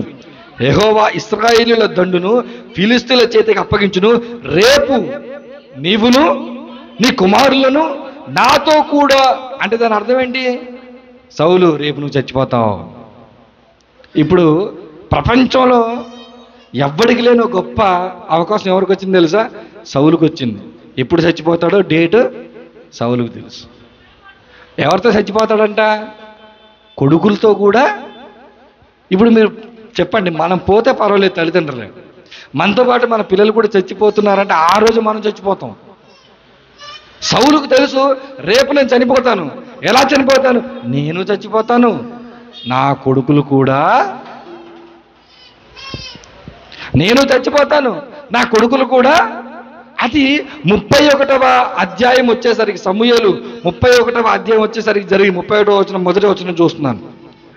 అంతలో ఫిలిస్తీన్లు ఇశ్రాయేలుతో యుద్ధం చేయగా ఇశ్రాయేలీలు ఫిలిస్తీన్ల ఎదుట నుండి పారిపోయి గిల్బోవ పర్వతం వరకు ఫిలిస్తీన్లు వారిని హతము చేయుచు సౌలును అతని కుమారులను తరుముచు యోనాతాను, అబినాదాబు, మెల్కీసువ అను సౌలు యొక్క కుమారులను ఎవరి ముందు చచ్చిపోయారు తెలుసా? సౌలుకు కుమారుల ముందు చనిపోయారు. ఆ తర్వాత చివరికి వచ్చేసరికి 4వ వచనంలో సౌలు చనిపోతాడు. ఇప్పుడు మీరు చూడండి, ఆరి కుటుంబంలో శాపం ఎలా వచ్చిందనంటే కేవలం సౌలు దేవుని మాటలను వినకపోవటం వలన. గొప్పగా ప్రారంభమైన కుటుంబమే, దేవుని చేత ఎన్నుకోబడిన కుటుంబమే, కానీ ఏం జరిగింది తెలుసా? రాజ్యం కోల్పోయాడు, ప్రాణం కోల్పోయాడు, ఆశీర్వాదం కాస్త ఏమైపోయింది? శాపం అయిపోయింది. ఈరోజు ఇక్కడ కూర్చున్న మీతో కూడా దేవుడు మాట్లాడుతున్నాడు. ఇప్పటి వరకు మీ కుటుంబాలు ఎలా ఉన్నాయో తెలుసా? ఆశీర్వాదంగా ఉన్నాయేమో, శపించబడకూడదు మీ కుటుంబాలు.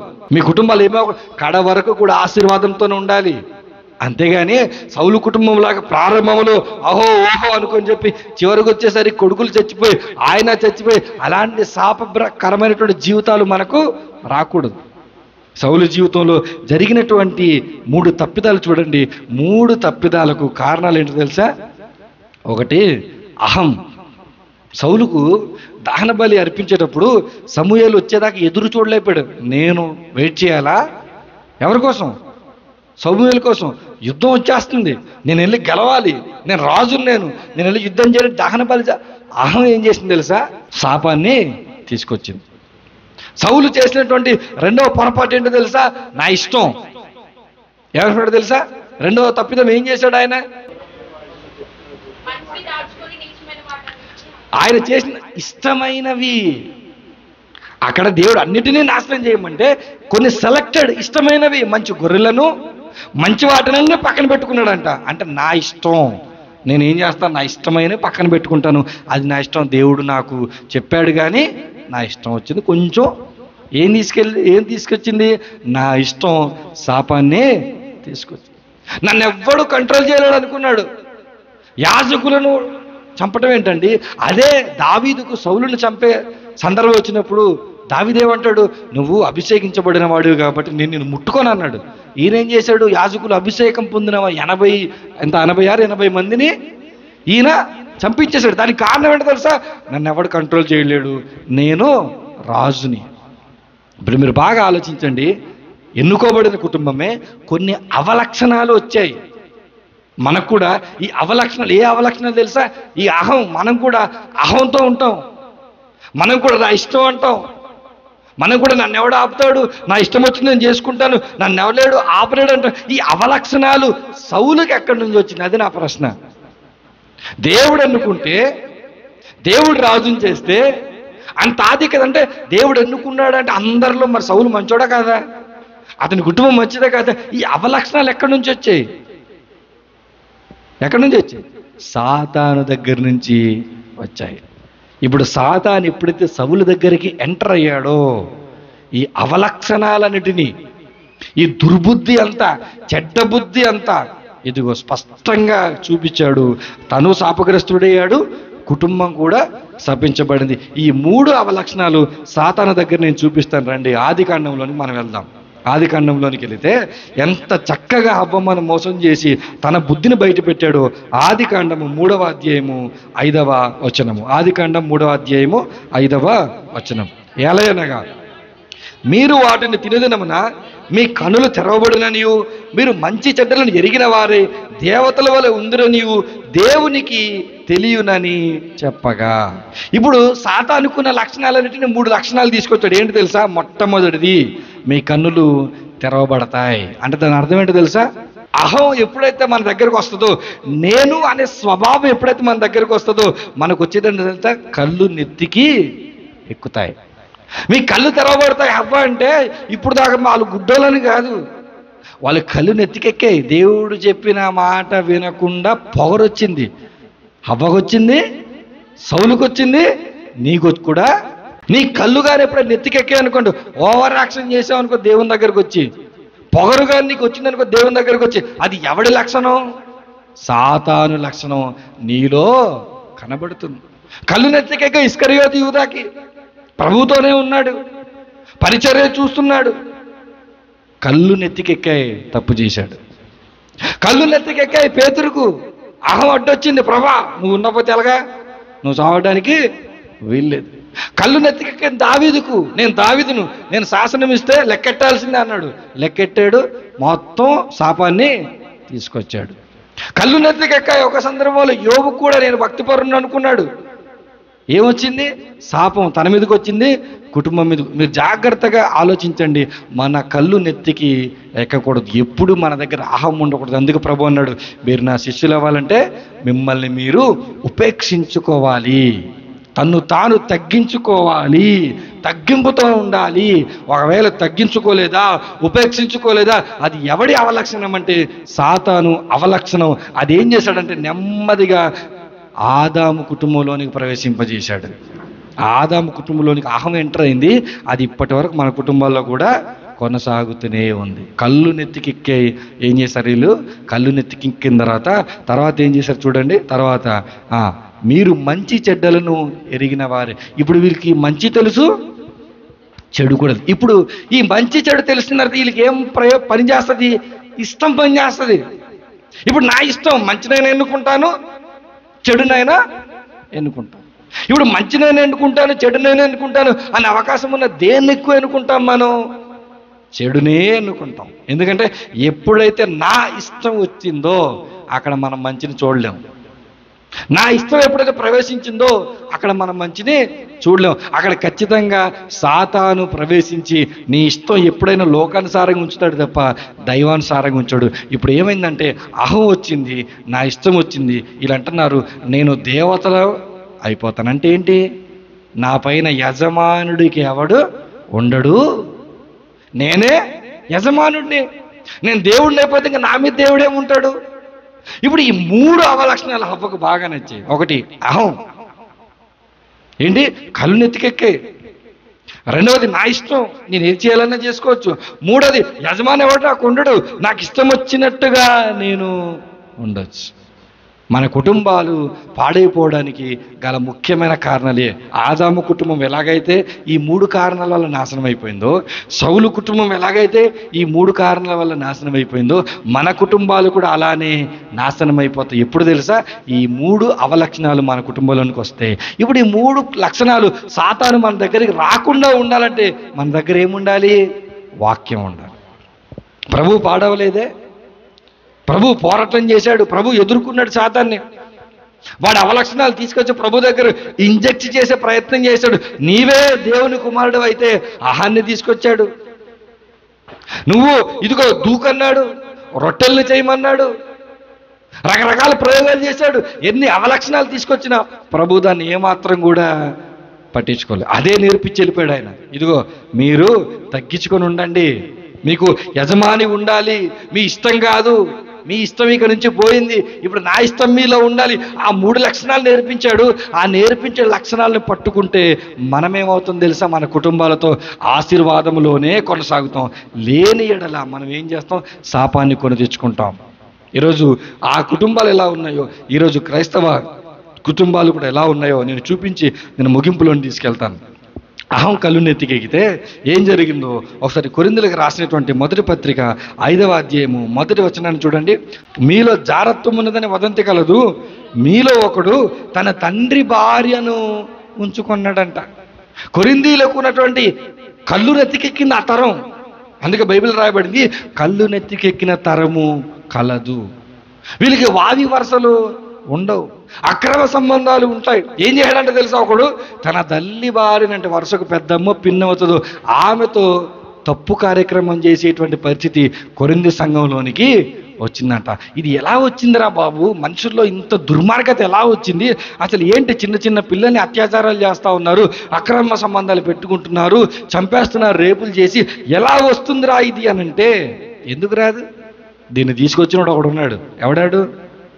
నీకు ఇంత దారుణంగా ఎలా నువ్వు అత్యాచారం చేసి చంపేశావంటే అక్కడ ఆలోచించండి, సాతాను ఎంత క్రూరుడో, పాపం ఈ లోకాన్ని ఎలా పాడు చేస్తుందో ఆలోచించండి. చాలామంది క్రైస్తవ కుటుంబాలలో ఉంటూ కూడా తప్పులు చేస్తూ బతుకుతున్న వారు గుర్తుపెట్టుకోండి, తప్పులు చేస్తూ బతుకుతున్న వారిని దేవుడు కానీ సాతానుకు అప్పగిస్తే సాతాను ఏం చేస్తాడో తెలుసా? చుక్కలు చూపిస్తాడు. మనం పాపం చేస్తున్నాం కదా అని చెప్పి దేవుడు, అరే నువ్వు పాపి అని చెప్పి కానీ దేవుడు మన చెయ్యి కానీ వదిలేశాడా? సాతాను చేతికి మనం వెళ్ళామా? సౌలు కుటుంబం ఏమైంది? ఆదాము కుటుంబం ఏమైంది? ఇస్కరియోతు యూదా ఏమయ్యాడు? సాతాను చేతికి దేవుడు మనల్ని అప్పగించకుండా ముందే మనం వాక్యానికి లోబడాలి. సాతాను చేతికి అప్పగించాడా? చుక్కలు చూపిస్తాడు. కుటుంబాలు ఈరోజు లోకంలో ఎలా ఉన్నాయి? కుటుంబ పరిస్థితులు ఎలా ఉన్నాయి? వాడు ఎవరి చేతిలో ఉన్నారు? సాతాను చేతి. కనికరం లేదు వాడికి. నా ఫ్రెండ్ ఒకడు ఉన్నాడు, వాడి చెల్లి చదువుకునే రోజుల్లో ప్రేమలో పడింది. ఒకరోజు నన్ను వారి ఇంటికి తీసుకెళ్ళి కౌన్సిలింగ్ ఇవ్వమన్నాడు. నేను వెళ్ళి కౌన్సిలింగ్కి చెప్పాను, తల్లి నువ్వు చదువుకుంటున్నావు, భవిష్యత్తు నీకు చాలా ఉంది, మీ అమ్మ నాన్న చాలా కష్టపడుతున్నారు, మీ అన్న కూడా కష్టపడి చదువుకుంటున్నాడు, చదువుకో, ఒకనొక వయసు వచ్చేసరికి ఆ కుర్రోడిని ఇచ్చే పెళ్లి చేద్దాం, కాకపోతే నువ్వు చదువుకో అని చెప్పొచ్చాను. నేను చెప్పొచ్చిన 3 రోజులకి అమ్మ ఏం చేసింది తెలుసా? ఆ కుర్రోడితో పాటు లేచిపోయి వెళ్ళిపోయింది. ఆ కుర్రోడు ఏం చేస్తాడు? ఈ పిల్లం ఇంటర్మీడియట్ చదువుకొని నర్సింగ్ ఏదో జాయినింగ్ అవుదామని రెడీగా ఉంది. ఆ కుర్రోడు ఏదో కూలి పనులు చేసుకున్న కుర్రోడు, ఇంటి పక్కన కుర్రోడు, మొదటికి ఏదో విధంగా ప్రేమలో పడ్డారు, వెళ్ళిపోయిన తర్వాత ఒక 2 సంవత్సరాల తర్వాత ఈ రోజుకి, ఆ 2 సంవత్సరాల క్రితం నేను విన్నాను, ఈ రోజుకి అమ్మాయి జీవితంలో ఏ రోజు సంతోషం లేనే. ఎప్పుడు చూసినా తాగొస్తాడు, కొడతాడు, గొడవలు. ఈ పిల్ల ఇంటికి రాలేదు, తల్లిదండ్రులు వాళ్ళ ఇంటికి వెళ్ళలేరు. జీవితం ఏమైంది? చెప్పిన మాట వినుంటే, చెప్పిన మాట ప్రకారంగా చదువుకొని ఉండుంటే, ఆ తప్పు చేయకుండా ఉంటే ఈరోజు పరిస్థితి ఎలా ఉండును? అంటే సాతాను చేతికి కానీ మనం చిక్కామా, గుర్తుపెట్టుకోండి, రోడ్డు మీద పడిపోతాయి మన కుటుంబాలు. దేవుడు ఎంత అవసరం మనకంటే, రోడ్డు మీద పడిన కుటుంబాల యొక్క పరిస్థితులు, కోర్టుల చుట్టూ, పోలీస్ స్టేషన్ల చుట్టూ, పరిస్థితులు బాలేక ఆత్మహత్యలు చేస్తున్న కుటుంబాలు, ఇన్ని కుటుంబాల మధ్య మన కుటుంబం బాగుండాలంటే దేవుడే మనకు దిక్కు, దేవుని వాక్యమే మనకు శరణార్థం. ఆయన వాక్కులు పట్టుకుని, ప్రభువా నన్ను కాపాడవయ్యా, సౌలు కుటుంబంలో మారకూడదు, ఆదాము కుటుంబంలో మారకూడదు, ఇస్కరియోతు కుటుంబంలో మారకూడదు, నా కుటుంబం బాగుండాలి అని అంటే నువ్వు అహాన్ని తగ్గించుకొని దేవుని పాదాల దగ్గర పడి, ప్రభువా నన్ను మాత్రం దయచేసి సాతాను చేతికి నువ్వు అప్పగించు. సాతాను అహంతో ఏం చేస్తాడు తెలుసా? మనల్ని లోకంలోనికి నెట్టేసి మన జీవితాలని నాశనం చేస్తాడు. నా ఇష్టం. సాతాను ఏం చేస్తాడు తెలుసా? నా ఇష్టం. ఈ లోకాన్ని చూస్తున్నప్పుడు నీకే ఈ ఇష్టాలు చూడాలనిపిస్తుంది. అందుకే ఆయన అంటాడు, ఈ లోకంలో ఉన్నదంతా నేత్రాస, శరీరాస, జీవోపడమం, అవి దేవుని వలన పుట్టినవి కావు. కాబట్టి ఈ లోకమునైనను, లోకంలో ఉన్న వాటినైనను ప్రేమించకూడదు. మీ ఇష్టాలు ఏమై ఉండాలి తెలుసా? దేవుని ఇష్టాలై ఉండాలి తప్ప మీ ఇష్టాలై ఉండకూడదు. మీ కుటుంబంలో ఏదైనా ఉందంటే ఇది దేవుడి ఇష్టమా కాదా? దేవుడికి ఇది ఇష్టమేనా కాదా? ఇలా చేస్తే దేవుడికి ఇష్టమేనా కాదా? 1కి 10 సార్లు మీరు వెరిఫై చేసుకొని మీ కుటుంబాల్లో నిర్ణయాలు, నా కుటుంబంలో నిర్ణయాలు తీసుకుంటే, దేవుని ఇష్టాన్ని నెరవేరిస్తే, దేవుని చిత్తాన్ని నెరవేర్చిన వాడు ఏమవుతాడంటే నిరంతరం నిలుచును. సదాకాలం ఉంచాలనుకున్నాడు సౌలును, కానీ సౌలు ఏం చేశాడు? తన ఇష్టం వలన నష్టపోయాడు. పూర్తిగా నాశనం చేయమన్నాడు, అమలేకు నాశనం చేయలేదు. మనల్ని కూడా దేవుడు చెప్తున్నాడు, పూర్తిగా ఈ లోకం పైన ఉన్న ప్రేమను మీరు తొలగించుకొని దేవుని పైనే మీరు ప్రేమను పెట్టుకోండి. అంటే ఈరోజు మనం పెట్టుకుంటున్నామా? లోకం కావాలి, దేవుడు, సినిమా కావాలి, చర్చి కూడా, లోకంలో ఉన్నవన్నీ కావాలి, సరదాలు కావాలి, ఇక్కడ సహవాసం కూడా కావాలి. ఇదిగో సగం సగం చేస్తే సౌలు కుటుంబం ఎలా పోయిందో మన కుటుంబాలు కూడా అలాగే పోతాయి. కాబట్టి మనం ఏం చేయాలి తెలుసా? నా ఇష్టం కాదు, ఇక నుంచి నా కుటుంబం అంతా కూడా దేవుని ఇష్టంతోనే ఉంటుంది.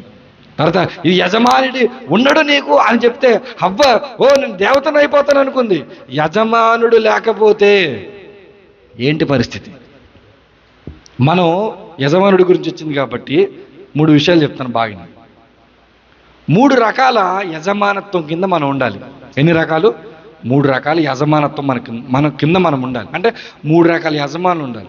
ఒకటి చూడండి, యాకోబు గారు రాసిన పత్రిక 4వ అధ్యాయం 7వ వచనం చూడండి. కాబట్టి దేవునికి లోబడి ఉండుడి, అపవాదిని ఎదిరించుడి, అప్పుడు వాడు మీ యొద్ద నుండి. సో మొట్టమొదటి యజమానుడు ఎవడై ఉండాలి మనకి? దేవుడు. ఎవరి కింద మనం ఉండాలి తెలుసా? దేవుని యజమానత్వం కింద ఉండాలి. ఇప్పుడు ఈ దేవుని యజమానత్వం కింద ఉండటం అంటే సాదృశ్యకంగా మాడాలంటే మీ పైన సంఘం యజమానత్వం చేయాలి. అంటే మీరు ఒక మాట చెప్పాలంటే సంఘ నియమాలకు లోబడి కుటుంబాలు ఉండాలి. మొదటి శతాబ్దంలో సంఘ నియమాల కుటుంబాలు లోపడకపోతే కుటుంబాలను వెలివేసేవారు. ఆ భయం ఉండేది వాళ్ళకి. పాపం చేస్తే మా కుటుంబాన్ని పక్కన పెడతారు, ఆ భయంతో బతికేవాళ్ళు కుటుంబం. ఈ జనరేషన్లో ఏమైంది తెలుసా? ఈ ప్రపంచం ఇప్పుడు నేను ఒక కుటుంబం తప్పు చేసింది అనుకోండి సంఘంలో, అమ్మ మీరు తప్పు చేస్తున్నారు అని అంటే చాలు వేరే చర్చికి వెళ్ళిపోతారు వీళ్ళు. నేను చెప్పాను అంతే, నా చర్చికి రావద్దని కూడా అనలేదు. అమ్మ నువ్వు తప్పు చేస్తున్నావు, తప్పు చేయకూడదు అమ్మ అంటే నా తప్పుల గురించి మాట్లాడుతున్నాడు అని చర్చి మార్చేస్తాం. కానీ దేవుడు ఏం చెప్తాడు తెలుసా? మనం దేవునికి లోబడి ఉండాలి. దేవునికి లోబడి ఉండుట అంటే సంఘానికి లోబడి ఉండాలి. సంఘం మన మీద ఒక మాటలో చెప్పాలంటే పెత్తనం చేయాలి. సంఘం ఏ కుటుంబం మీద అయితే సంఘం పెత్తనం చేస్తుందో, ఏ కుటుంబం అయితే సంఘానికి భయపడి లోబడి బతుకుతుందో ఆ కుటుంబం నిరంతరము దీవెనలతో ఉంటుంది. ఎందుకు తెలుసా? సంఘం ఎప్పటికప్పుడు కుటుంబ మేలును కోరుకుంటుంది. సంఘం ఎప్పటికప్పుడు కూడా సాతాను కుటుంబంలో ప్రవేశించకుండా ఉండడానికి తగిన జాగ్రత్తలన్నీ తీసుకుంటుంది. మొదటి యజమానత్వం ఎవరు తెలుసా? దేవుడు. దేవుడు ఎలా చూపిస్తుందంటే సంఘానికి మనం లోబడి ఉండాలి. రెండవ చూడండి, ఎఫెసీయులకు రాసినటువంటి పత్రిక 5వ అధ్యాయము 22వ వచనం. స్త్రీలారా ప్రభువునకు వలె మీ సొంత పురుషులకు ఏమై ఉండాలి? స్త్రీలు ఏం చేయాలి? భర్తకు లోబడాలి. ఈరోజు భర్తలకు లోబడకపోవటం మూలానే కుటుంబాల సమస్యలు ప్రారంభమవుతాయి. అక్కడి నుంచి కుటుంబం అంతా నష్టంలోనికి వెళ్తుంది. వాక్యం చెప్తుంది నీవు ఖచ్చితంగా నీ భర్త యజమానత్వం కింద లోబడాల్సిందే. మంచి చెడులు తర్వాత మాట్లాడదాం. మొదట నీ మనసులో నా భర్తకు నేను ఏమవ్వాలి? లోబడాలి. నేను ప్రభువుకు లోబడాలి. ప్రభువుకి ఎలా లోబడుతున్నాను, దేవునికి ఎలా లోబడుతున్నాను, నా భర్తకు కూడా నేను ఏం చేయాలి? అలాగా కుటుంబం బాగుండాలంటే తప్పదు, నియమం అది. నీ కుటుంబం ఆశీర్వాదకరంగా ఉండాలి, దీవెనకరంగా ఉండాలంటే ఈ యజమానత్వం కింద ఉండాలి. ఇప్పుడు సాతాను ఏం చేశాడు తెలుసా? తెలివిగా యజమానత్వం తీసేసాడు. సంఘానికి ఎవరు లోబడరు, భర్తకి ఎవరు లోబడరు. 3వ యజమానత్వం ఏంటో తెలుసా? తీతుకు రాసినటువంటి పత్రిక 3వ అధ్యాయము 1వ వచనం. అధిపతులకును అధికారులకును లోబడి. 3వ యజమానత్వం ఏది తెలుసా? ప్రభుత్వానికి మనం యజమానత్వం కింద మనం ఏం చేయాలి? లోబడాలి. నీకు నచ్చినోడున్నా, నీకు నచ్చినోడున్నా, ఎవడున్నా సరే అధికారికి అధిపతులకు నువ్వు ఎలా ఉండాలంట? లోబడి బతకాలి. ఇప్పుడు జాగ్రత్త, మీరు చరిత్ర అంతటిని చూడండి. కుటుంబ చరిత్ర ఎక్కడ పాడైపోతుందని అంటే దేవుడికి లోబడరు, భర్తకు లోబడరు. చట్టాలు నియమాలు ఉన్నాయి. ఇదిగో మనం తప్పులు చేస్తే మనల్ని తీసుకెళ్లి జైల్లో వేస్తారు. ప్రభుత్వాలకు కూడా భయపడరు. వేస్తే లోపల వేస్తాడో 10 రోజులు అంటారు అంతే. కొడితే కొడతాడో దెబ్బ పోలీసు అంటాడు అంతే. భయపడుతున్నారా? దాని కారణం చేత కుటుంబాలు ఏమవుతున్నాయో తెలుసా? శాపాలకు గురవుతున్నాయి. అందుకే దేవుడు స్పష్టంగా మనతో మాట్లాడుతున్నాడు. కుటుంబాలు శాపంలోనికి వెళ్ళడానికి గల కారణం ఎవరనంటే సాతాను. సాతాను ఏం చేస్తున్నాడంటే వాడి అవలక్షణాలను తీసుకొచ్చి మొదటి కుటుంబమైన ఆదాము అవ్వలోనికి ప్రవేశింపజేశాడు. అది అలా కొనసాగిస్తూ వస్తుంది. ఆ అవలక్షణాలు ఏంట్రా అంటే, ఒకటి అహం. కళ్ళు నెత్తికెక్కుతాయి మనకు. కళ్ళు నెత్తికెక్కినప్పుడు మనం ఏం చేస్తాం? దేవునికి వ్యతిరేకంగా వెళ్తాం. రెండోది నా ఇష్టం.